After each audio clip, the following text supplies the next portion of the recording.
When I heard, very simply, that they killed one of our soldiers and 12 other innocent people, I said, there's no way I'm meeting on that basis. There's no way I'm meeting. President Trump explaining his decision to call off secret talks with the Taliban following months of negotiations to hammer out a peace plan in Afghanistan. America has been fighting that war for nearly 20 years.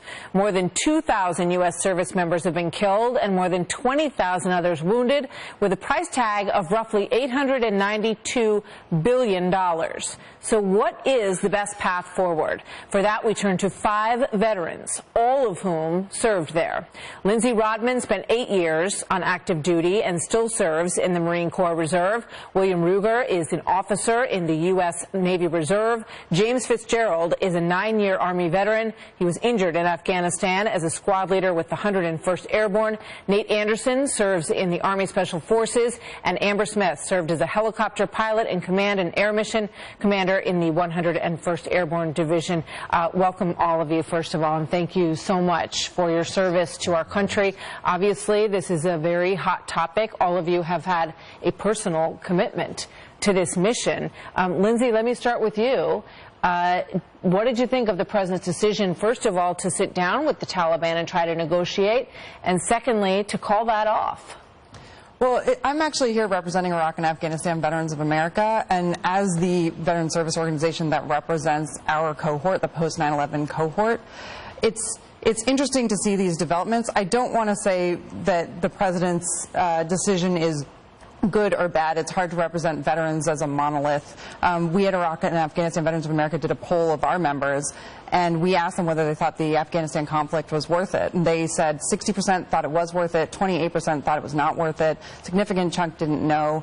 So for us, this is something that raises a lot of conflicting emotions, and it's a time to reflect on our service and think about what we were able to accomplish in Afghanistan. No, I absolutely understand where you're coming from. Speaking of polls, let's look at a couple of other numbers as a jumping off point here. This is a new veterans poll. 58%, this is the one you're referring to, say it was not worth it.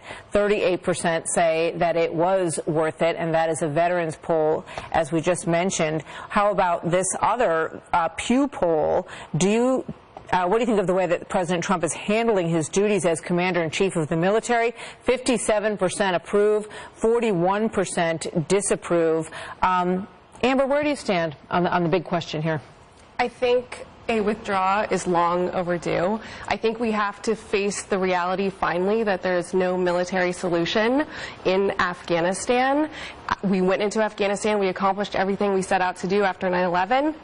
And where we took a wrong turn is when our military and political leaders shifted towards nation building and establishing this Afghan government that cannot survive on its own without the U.S. dollar and without the United States military. So I think that the outcome in Afghanistan looks the exact same whether we leave tomorrow or whether we leave in 20 years, because the Taliban is not going anywhere.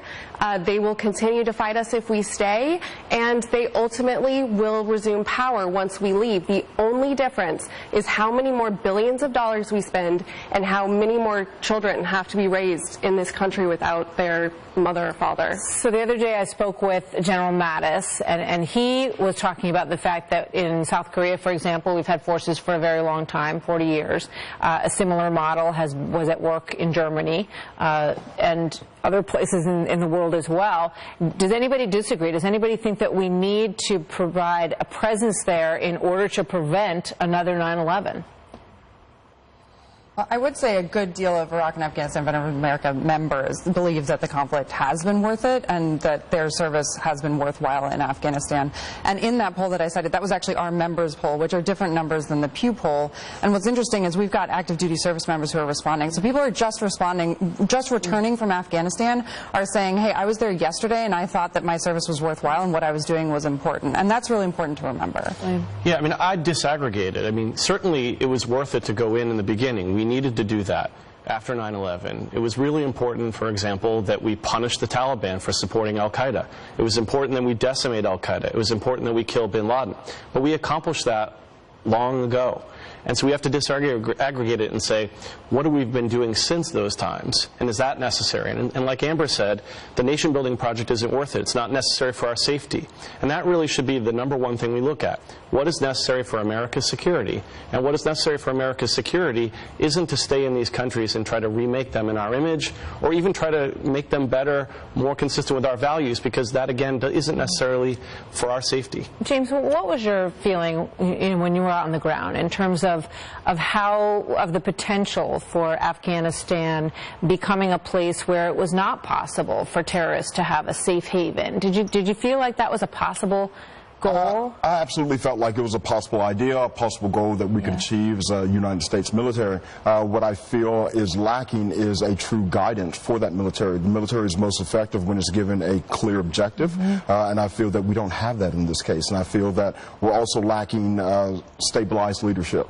You have many incidents that just exacerbate the situation. We had a long period of time in which we did not have a Secretary of Defense during a time of war, which is unconscionable for our country, and we still have to deal with kind of the instability inside of certain areas of our government, which does not support our military. So we continue to do a disservice by not giving our military the clear objective that it requires in order to do its job effectively, but we also do a disservice to the generations of soldiers that have defended this country by not supporting them in the ways they require. So Nate, what do you think, is the response when they watch this back and forth? We're going to have peace talks with the Taliban. The Taliban is going to, eventually have an ability to have some kind of relationship, was the hope, with the Afghan government, and then the complete pullout from those discussions. I think that the better way to think about it isn't tying together the two issues of a peace process and withdrawal from Afghanistan. I think that the two situations can be different conversations. I think a lot of us served in Afghanistan and probably lost friends and brothers and sisters in arms, and that's what drives me on this issue. Is I served with some of the best Americans that you could ever think about meeting. And I want to honor that sacrifice. I think that America wants to honor that sacrifice also. And the way that we do that is by focusing our resources and power towards securing America, and also securing the things that makes this country great, like the conditions of our prosperity, not by muddling along without a strategy, a coherent strategy in Afghanistan. Does that mean potentially staying there and making sure that it doesn't ever become a haven for, essentially the idea is if we pull out, the Taliban is going to eventually knock over that very fragile government and be basically where they were on 9/11. I think the answer to that is based on the question of what are America's interests in this situation. Like Amber said, I think that we accomplished what we set out to do long ago. We decimated al-Qaeda, we uprooted the Taliban and punished them for harboring al-Qaeda, and we killed Osama bin Laden. And those are the things that we set out to do, and we've done it long ago.